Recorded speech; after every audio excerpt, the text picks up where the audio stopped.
Howdy Huskies, hopefully you're doing well. We're going to go ahead and go over instructional materials 1 through 20 today and see how we're doing. So again, you don't have to watch all these. You can feel free to skip around, but we're going to jump into them. And in case you don't know how to do them, let's get rolling. So one of the things that is really helpful in a formal geometry final is to kind of look at the question, but then also look at the answers. So in this case, we're asking to do 2 midpoints and then obviously 2 lengths. So if we look at our different formulas for midpoint, that's x1 plus x2 divided by 2, comma, y1 plus y2. That's a horrible 2. Divided by 2, and that's going to be our midpoint, which we'll use for A and B. And then our distance formula is going to be x2 minus x1 squared plus y2 minus y1 squared, and then the square root of all of that. So in this case, we're going to go ahead and see which one is true. So might as well start with A. So we're going to start with RS here. So this is going to be my x1, y1, x2, y2. So I'm going to go ahead and get 5 minus a negative 2,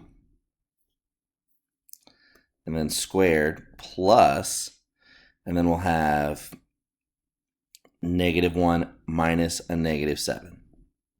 Squared, square root of all of that. So that's going to give me 7 squared. And then we're going to have negative 1 and then plus 7. So that's going to be 6 squared. And then we'll add those together. So we'll get 49 plus 36. And then when we add those together, we're going to get 85. Now, normally I would tell you to break that down, but since we're going to go ahead and just be looking for which one are the same, we might as well just leave it in that form. So let's do our midpoint. So negative 2 plus 5 divided by 2.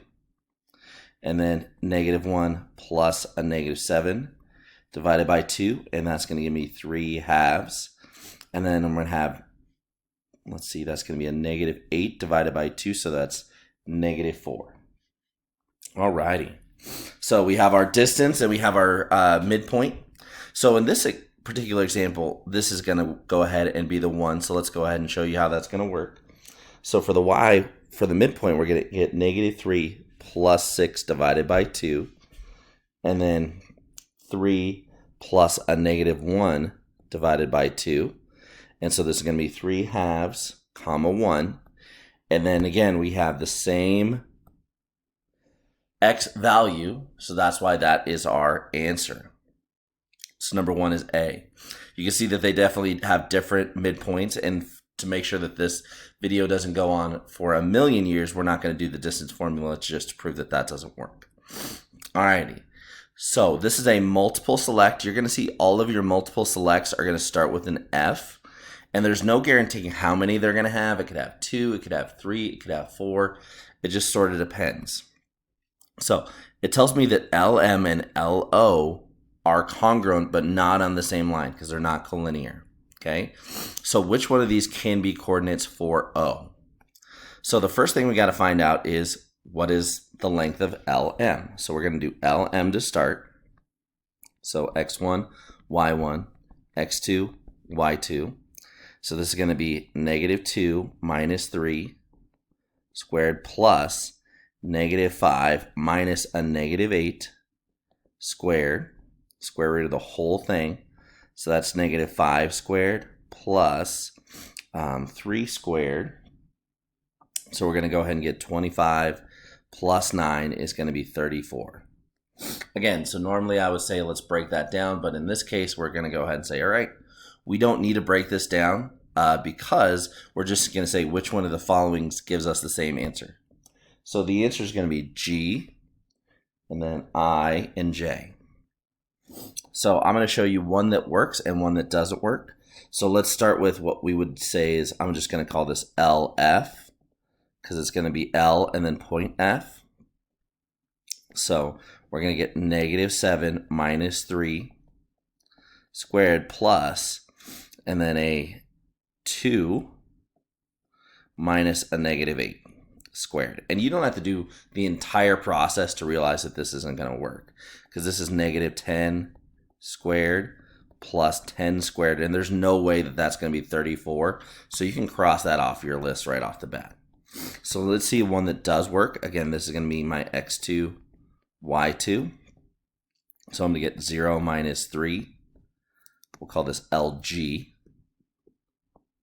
So 0 minus 3 squared plus a negative 13 minus a negative 8 squared. So that's negative 3 squared plus a negative 5 squared.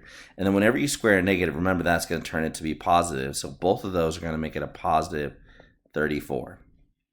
So that's going to be the same case as I and J. But this video is going to be long enough, so that's why we're just going to leave them as that's what you do and let you go to town. So for number 3, there's the midpoint formula, which we mentioned above. But I'm going to give you another strategy for this one that I like a little bit better. So it says HK, so H to K, and then we have our midpoint. Okay, so H is located at the point 0.9, and then negative 76.3. And then my midpoint here is going to be 39.9 and then negative 83.0. Alrighty, so let's first go ahead and take a look at this. When we talk about something that's a midpoint, that means it's going to be the same distance on this side and this side for both the x and the y. So let's just look at our x's for a second. Again, you can use the formula if you'd like to, but this is just, I think, a faster way to do it. So let's take a look at how I went from here to here. So I was at 36.9 and I'm at 39.9. So I went 39.9 minus 36.9 and I'm at 3. So that means to get from this H to M using my x coordinate, I added 3. So what I'm going to do here is just take that and do that same thing, which is adding 3, which is going to give me 42.9. Then, ladies and gentlemen, look at your answer choices. That's 1.5, no way. 61.5, no way. C, no way. So then D is our answer, and we didn't have to do the entire problem. But ladies and gentlemen, boys and girls, if we wanted to finish this just so we see the point here, let's do the same thing down below. So how did we go from negative 83.0? So we'll take negative 83 and then we'll minus a negative 76.3. And that's going to give us 6.7. So I'm going to go ahead and do that same thing. I'm going to take this point of negative 83 and minus 6.7. And that's going to give us negative 89.7, which again is also that point. Okay, you could use the formula of x1 plus x2 divided by 2 is equal to your x midpoint. And so that would be 36.9 plus x2 that we're looking for divided by 2 is going to be equal to 39.9. And you can solve that way and do the same thing for y's if you would prefer. But ladies and gentlemen, I think that the midpoint one is just a little bit easier in my brain, so that's why I bring it up. Alrighty, for number 4, we want to do our vertical angles, and you definitely could. It's just going to be really tough because one's got an X and one's got a Y, and the same thing over here. So I'm going to erase this information. I'm going to say, okay, if they're right next to each other, like these two are, they have the same variable, they're also a linear pair. So that means that 9x minus 88 plus a 7x minus 20 is going to be equal to 180. Okay, now we're off to the races. So 16x minus 108 is equal to 180. So 16x is going to be 288. And so x, when we're all said and done, is going to go ahead and give me 94. Excuse me, x equals 18. I was looking at the other answer. So x is 18. That sounds much more realistic too. Alrighty, so that's one of my answers. Okay, so that means that these two right off the bat are eliminated. So it's going to be either A or B. So let's do the same thing. So y plus 12. And then 1/2 y plus 27 is equal to 180. So we're going to put our y's together, and that's going to give me 3/2 y plus 39 is equal to 180. So from there, ladies and gentlemen, we're just off to the races to solve. So I'm going to get 3/2 y is equal to 141. Multiply both sides by 2. Right here. Cancel out those 2's. So we're going to get 3y is equal to 280. Perfect. And then divide by 3 and we get 94. So again, our answer is A. Alrighty, we've seen this practice problem before, and there's a couple of different ways to do this, but I think the easiest way to do this is to just give it some value. So it says B and A are complements. So rather than making them the same, because you're going to just run into trouble because we don't know that they're the same, I'm just going to make this one 30, so then this one has to be 60. So just keep on that trend. So if B is 30, so that means every time I see a B, I'm just going to put a 30. Okay, so this is 30, and that means that A is 60. So do I see any other A's? Nope. So let's just keep on rolling. So it says there's a supplement. Remember, supplement means 180. So 180 minus 30 means this is going to be 150. So, and then we're going to go ahead and keep on rolling down. So C is 150, so I'm going to put the 150 right there next to C. So that means D is going to be 30 because they're supplements, add to 180. So D is 30. Do that in a different color here. So D is 30, so that means the complement of that's going to be 60. And if E is 60, that means the complement of that is going to be 30. And if F is 30, then G has to be 150. So which one of those is the same as G? Well, G is what we said was 150. The only other one of this 150 is B. Sorry, choice B or angle C. There we go. All right, number 6. It says which one of these statements is true based on our diagram? So we have F is a correct answer. We have H is a correct answer. Again, I'm stealing the answer key here. And let's take a look at what we got going on. So remember, bisects means it's going to cut directly in half. So DG, that is my bisector. And notice these angles are the same. So that's why that one has to be correct. So ABC. So ABC is this angle right here. It looks like a 90-degree box, but we have no info. So because there's no info, that's why that one is a no. All right, it says that ADC, so we'll say ADH, boom, boom, and then HDG, boom, boom, are supplementary. Well, they're a linear pair, and linear pairs have to be supplementary, so that's why that one works. Alrighty, so I'm going to erase this just so for some room. So it says BD, so if I look at BD, that's BD, it bisects ABC. So we don't know what that angle is yet, so that's why we can't say that this is. It could be, but there's just not enough info yet at this point. So we're going to say any I and move on. Alrighty, moving on to the next chunk here. It says ADC. So ADC, sorry, ABD. So this angle right here. And then ADB. This angle right here are the same. Again, we just don't have enough information to call that at this point in time. So we're just going to put any I and move on. So it says CBD, which is this angle right here. Notice we have an arc mark. And HDG, boom, boom, boom. They both have one arc mark, so those all have to be the same. And then vertical angles. Remember, vertical angles make our X. So we have BDA. So BDA is this angle right here. And HDF, you can clearly see that if we said something like this one right here, sure. But since it's A or BDA, and it's that one that's not enough. So this is just a straight up no. Alrighty, which one of these is true? So these were when we first started talking about theorems and postulates, when we started saying, alrighty, what do we have going on here? These were the rules we had. So 3 collinear points make a plane. That is true 100% of the time. A line consists of at least 2 points.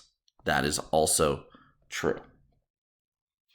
So then, ladies and gentlemen, it says, through any 2 distinct points, there is exactly 1 line. That is also true.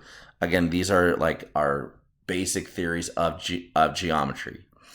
All right, any 3 points, there's a distinct line, and that's false. And the reason why that one's false is if I make 3 points here, I'm going to get a triangle and not a distinct line. Yes, I could do 3 points this way and make a line, but that's not always the case. And so remember, if it's true, it has to be true all the time. We found a counterexample. So this is our this is an example that works, but this right here is my counterexample. So that's why that one doesn't work. All right, 2 lines intersect at a point. That is true, because any 2 ways you draw a line that intersect, they're going to intersect always at 1 point.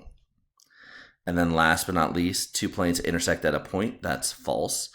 This is going to be they intersect at a line. So that's why those 2 are out, and we have to pick these 4. So an example, the previous ones were 3. This one's 4. They're crazy. You never know how many you're going to get, so you get to just go with it. Alrighty, so this one's kind of tricky because you want to just jump straight to transitive, and I get you. So KL and LM are the same. And then it says, so if I write this in kind of like a proof, it makes a little bit more sense. So we're going to say that KL is congruent to LM, and that's given.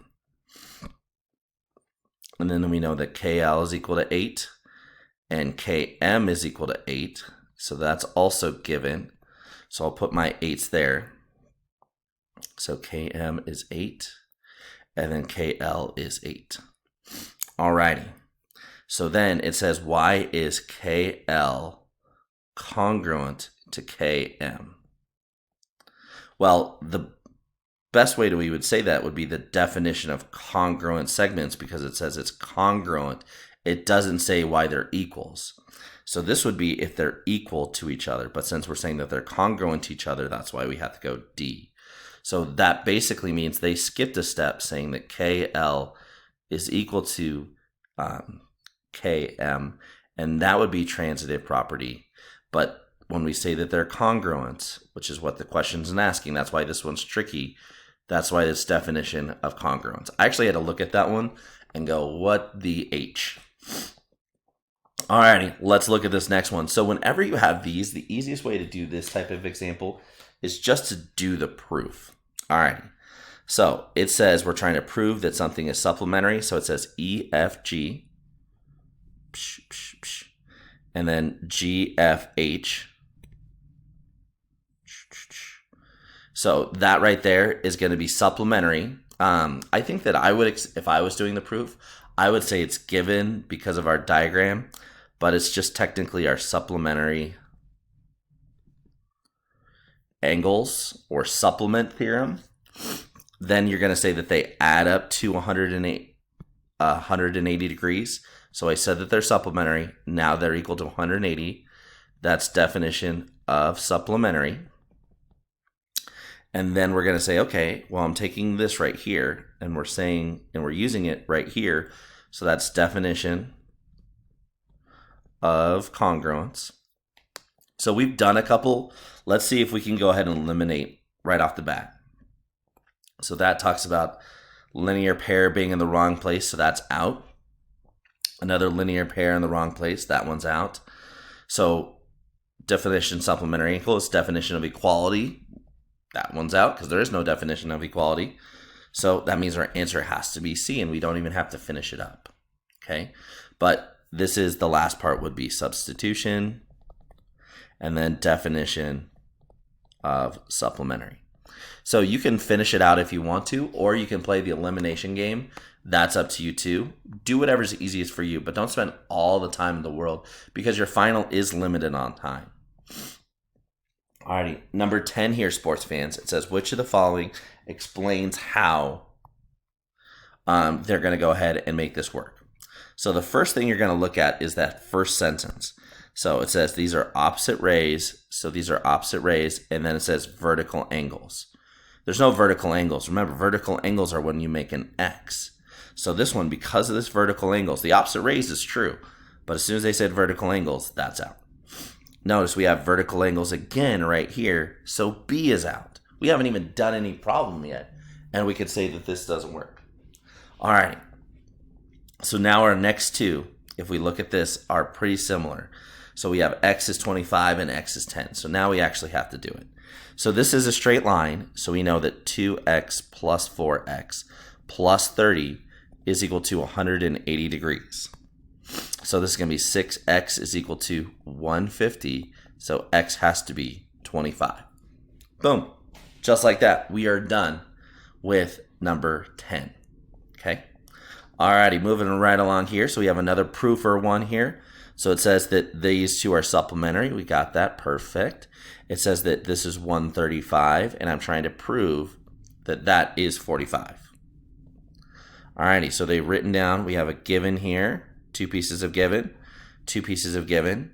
Then it's saying that, notice I have a 135 in for the measure of angle 2 is equal to 180. Well, you can't just write it that way. You had to say that they actually add up to 180 in the first place. So we would say that 1 plus 2 equals 180. And the reason of that is definition of supplementary angles. So we have D for number 11. And then supplementary angles, 12. Make sure I have the right one here. Yep, sounds good. So linear pair would say that they are a linear pair. So that's why that one is not the actual right answer. Okay. So, or a linear pair would say that they are supplementary. And so since it actually has the 180 degrees, that's why this is not a linear pair. So if we said that angle 1 and angle 2 are sup, then the next step we would actually have to do would be this. But this would go to that first one. So again, that's why 12 is out. Alrighty, so let's go to this next one. There's a bunch of different ways to do this one. So it is possible that you will have a fill-in-the-blank type question here where you're going to have to give the number. We don't know, so we'll just do our best here. So I have my parallel lines right here. I'm going to draw those parallel lines. And then this is my transversal. Okay, so I notice my 142 is right here. And so I'm going to say, look, this is one, and this right here are going to be alternate interior angles. So they have to be congruent. I'm looking for BAC, so I'm going to put an X right there. And I know that that's 90 degrees because it's got a 90-degree box right there. So I'm going to say 142, which is the one angle. And then these two angles added together are going to be that 142. It's just got an X plus a 90. So we'll go ahead and set this up in saying that X is going to be 52. Now there's a bunch of different ways to do this one. I just picked the one that I thought was the easiest and the fast. So, ladies and gents, let's move to the next one. So, again, it says which statements are true if this is parallel and this is parallel. So that's basically assume that they are true and go for it. So just like we did previously, let's just put some values in and see what goes on. So let's say this angle 1, let's start there. It looks acute, so I'm going to call it 60. So that means that 2 would have to be 60 because they're vertical angles. So I'll put a 60 there. So those are 60, so that means this one is 60 because they're corresponding with 1. And then this is 60 because it's an alternate exterior. So then really quickly, if this is 60, that means this has to be 120 because these two angles right here are supplementary. So that means this is going to be 120. And then this is where this is a little bit easier if you just cover up this side, pretend like it's not there. Go ahead and get out my white pen here. So if I pretend that this is not even there, you can go ahead and say, all right, look, I have some information on this side. So if this is 120, then that means this is 120 because they're alternate exterior. This is 120 because it's vertical angles. With this 60 right here, that means this is 60 because they're alternate exterior, and this is 60. Alrighty, so now we have all this information. Let's see which one of these is true, since it is another select all, so it's not just one answer. So 1 is 60. 5 here is 60. So F is true. I feel like F has been true every single time. That's kind of weird. So 2, let's look for angle 2 here. Did I cover it up? 2 is 60. Let's do that in a different color to delineate. It's a different example. So 60. 3 here is 60. So that's not going to be 180. So that's false. So 4 is 120. 8 is, I didn't continue on. So this is 120 and this is 60. So this is also 120. So that's true because these are corresponding angles, hence why those are the same. So 6 is going to be, let's take a look at 6 is 120. 9 is 60, so that's true. So right now we have 3 answers. And then last but not least, we have 1, which is 60, 9, which is 60. That's false. So in this case, our true answers were F, H, and I.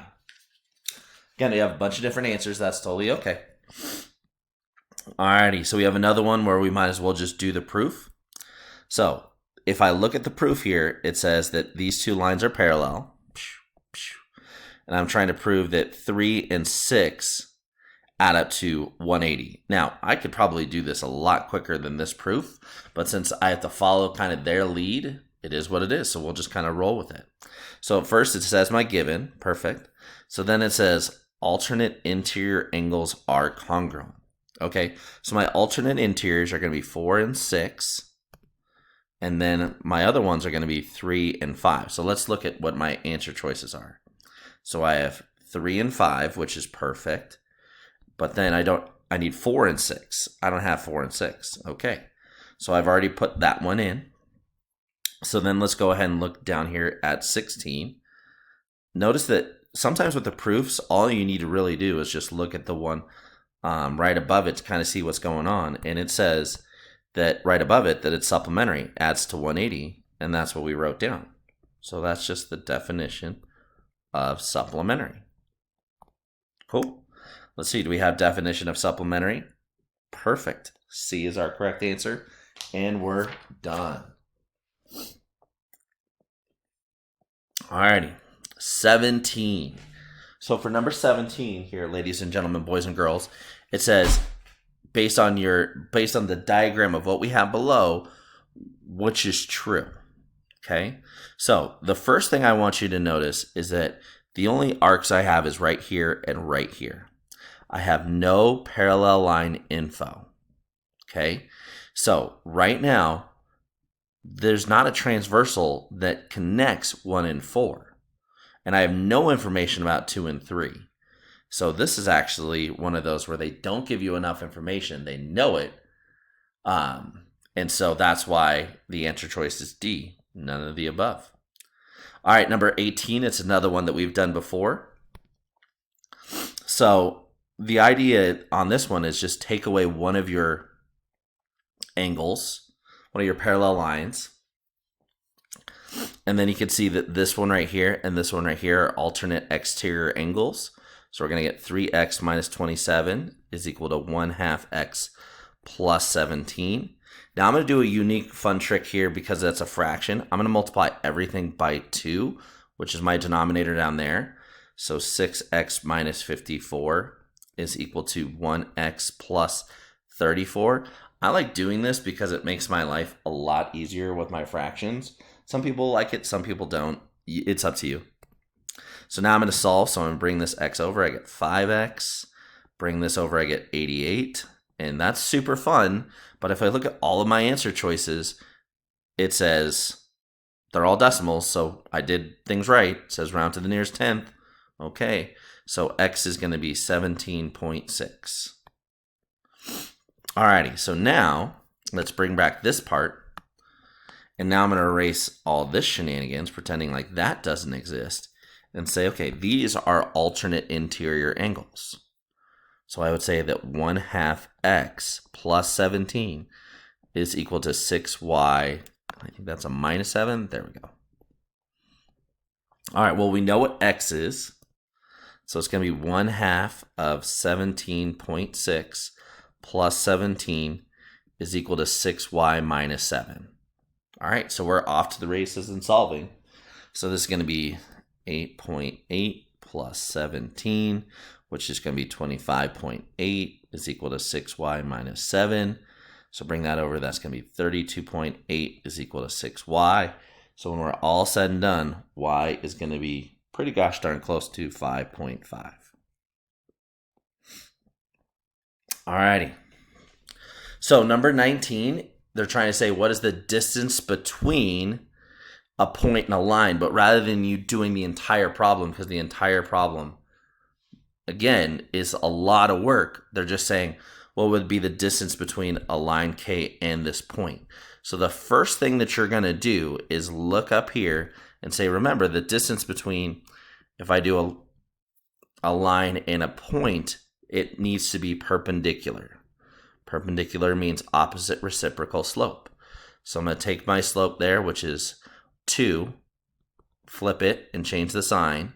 So it was a 2 over, I should say this is a 2 over 1. Now it's going to be a negative 1/2. Again, flip it and change the sign. So ladies and gents, when I do so, I get a slope of negative 1/2. And then this is my h and my k.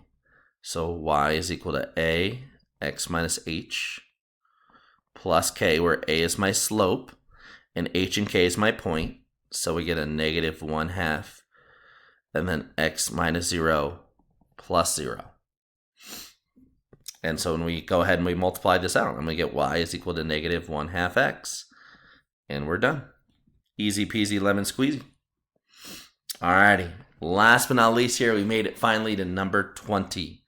So on number 20, it says, which transformation gets from here to here? So you kind of just have to go through and do it, each one, and see which one is actually going to work. So in this case, my friends, it's going to be A. So the good news is it's going to be the one right away. So if I rotate 180 degrees, it gets me into this quadrant, and it also flips the shape. So the circle was down, now it's on top here. That's perfect. So that one is right off the bat the answer. All right, let's look at these next ones just to make sure. So 90 degrees about the origin clockwise would make this go to here. Well, that's where I don't want it to be. So that's obviously going to be out. Translation along the line P equals N.